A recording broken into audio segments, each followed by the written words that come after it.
The Magic Faraway Tree by Enid Blyton. Chapter 19. The Land of the Old Woman. The children and the others were quite shocked at being thrown up the ladder through the hole in the cloud and into such a funny land. It was quite small, not much larger than a big garden.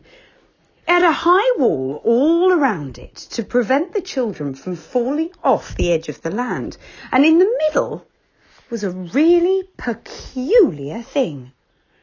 "It's a shoe," said Joe. "Gosh, I never imagined such a big one, did you?" Everyone stared at the shoe. It was as big as an ordinary house and had been made very cleverly into a cottage. Windows were made in the side and a door had been cut out. A roof had been put on and chimneys smoked from it. A rose tree climbed around it and honeysuckle covered one side. "So that's the shoe where those naughty children live," said Beth excitedly. "I never thought it would be quite like that. How did the old woman get such a big one?" "Oh, well, it once belonged to a giant, you know," said Silky. "The old woman did him a good turn and asked him for an old boot in return. She had so many children that she couldn't get an ordinary house. So the giant gave her one of his biggest boots, and she got her brother to make it into a house." "Oh, look at all those children," said Moonface. "They're not very well behaved." About 20 boys and girls were playing around the house. They shouted and screamed and they fought and wrestled one another. "Oh, I'm not surprised the old woman wouldn't allow them bread with their soup and punish them and sent them to bed," said Silky. "They deserved it." The children suddenly saw Joe and the others and ran up to them. They pulled Beth's hair. They tugged Saucepan's kettles. They made fun of Moonface's round face. They trod on Joe's toes and bumped into Rick. Oh, they were very naughty and very unkind. "Now, you just stop all this," said Moonface, looking angry. "If you don't, I'll fetch the old woman." "She isn't here! She isn't here!" shouted the naughty children, dancing around in delight. "She says she's going to go away and leave us, and we're glad. Now we shall have bread with our soup, and we'll go into the cupboard and open cans of pineapple and jars of cherries. We'll sleep out of doors if we like, and we'll dress up in the old woman's clothes." "Well, whatever will she say to that?" asked Beth in horror, thinking that her own mother, who knows what she would say if she put on her clothes? "Oh, she would be furious," said the children. "But she's gone, so she won't know. Oh, we'll have a great time now."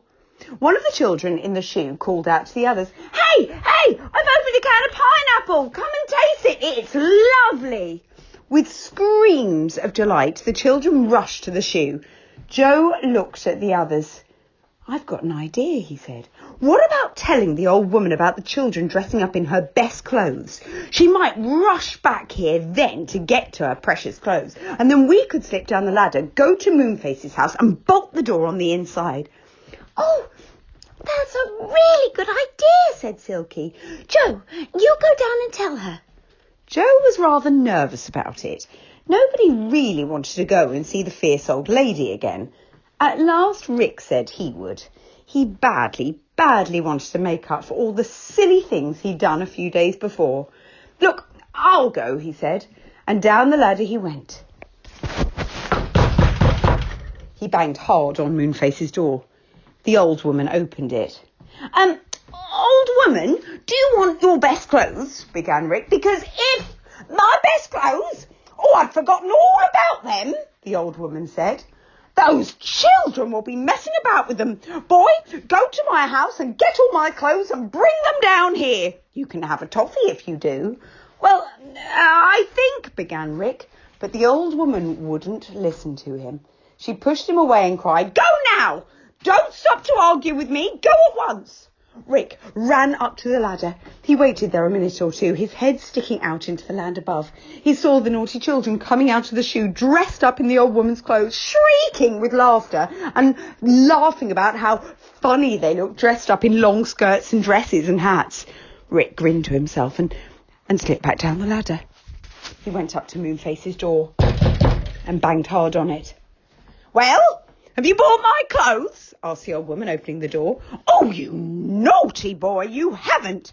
"Please, old woman, I couldn't bring them," said Rick in his most polite voice. "You see, your children have taken them all and they're dancing about wearing them. And they've opened your cans of pineapple and they're going to take their beds out of doors and sleep there and... Oh, said the old woman. "The naughty bad creatures," she cried. She gathered up her black skirts and climbed up the ladder at top speed. She appeared in the land above and saw at once her naughty children dancing about in her best clothes. She rushed after the surprised children. "So, you thought you could do what you liked, did you?" she shouted. "You thought I would never come back? Well, here I am, and I'll soon show you how to be sorry." Well, she was so angry that she rushed around like a whirlwind. The children took off their clothes in fright and ran away like hares. The old woman ran after them, so angry that she didn't notice that Joe and the others were not her own children. They got whirled into the shoe with the others. There they all were, about 25 or 26 of them. There was a big saucepan simmering on the kitchen stove. "Get the soup bowls," ordered the old woman. "No bread for any of you tonight. Mary, Jean, Tom, serve out the bowls and then come to me one by one for your supper." Joe and the others had bowls given to them too. They didn't dare say anything. They went up for the soup in their turn. The old woman ladled it out of the big saucepan. She stared at the old saucepan man when he came up. "Oh, you bad boy! You played a game with my kettles and saucepans, I've seen. Oh, wait till you finish your soup and I'll punish you." Poor old saucepan trembled so much that his pans clattered together as loudly as thunder. He rushed back to his place at once, spilling his soup as he went. "I want some bread," wailed a little boy. But he didn't get any. Everyone ate their soup, which was really actually very good. "And now you will all go to bed, but first, you know what happens to naughty children," said the old woman. And she shook her fist angrily. All the children began to howl and cry. "And now you will all go to bed right this instant." "Oh, we're sorry, we're naughty, old woman. We didn't mean to dress up in your clothes." "Oh, yes, you did," she shouted back. She beckoned to Rick. "Come here, you bad boy." Rick got up slowly. He whispered to the others. "Look, I'll let her punish me, and whilst she does, you creep out and run to the ladder. Hurry, I'll join you as soon as I can." Then he marched boldly up to the old woman. "Put your hands on your head and stand in the corner," she said. Poor Rick. He didn't like it at all because it made his arms ache. He began to howl as loudly as he could so that the others could creep away without being heard. One by one, they slipped out of the door and rushed to the hole, looking for the ladder that led down to the faraway tree. "Oh, no! I believe this land is just about to move," said Moonface, looking round. A peculiar wind had got up and was blowing around them.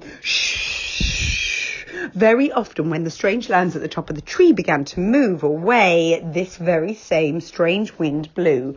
"Well, quick, let's get down the ladder," cried Silky. "We don't want to live in the land of the old woman. I'd hate that." They all scrambled down the ladder, glad to be on the broad branch at the bottom. And when they were safely there, only then, Beth began to cry.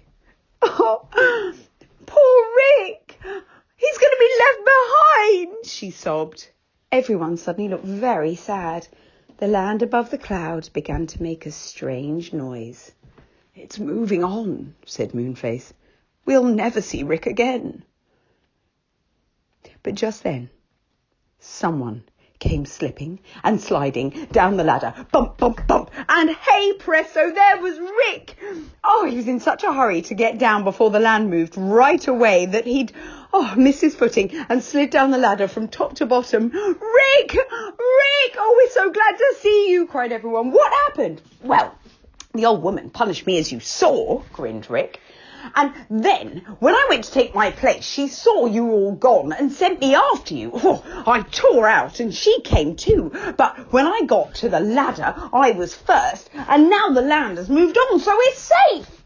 Moonface went into his house. They heard him banging about loudly. They went to see what he was doing. He's taking up the board that was nailed over the slippery slip, giggled Joe. Good old Moonface. I'm glad he's got his house back again for himself. Come on, we'd better go home. We promised Mother we wouldn't be long. Oh, it's a good thing we can use that slippery slip. And down it they went, their hair streaming out as they flew down on their cushions. Oh, what exciting times they have, don't they? And that is the end of that chapter. Oh, thank goodness they got out. Would you have wanted to go to that land of the old woman? It doesn't sound like a very, very nice place to be, but then again, those children sound a little bit cheeky. I wonder why they don't know how to do the right thing. There's so many of them as well. Very, very strange. Well, so the children are on their way home. What do you think is going to happen next?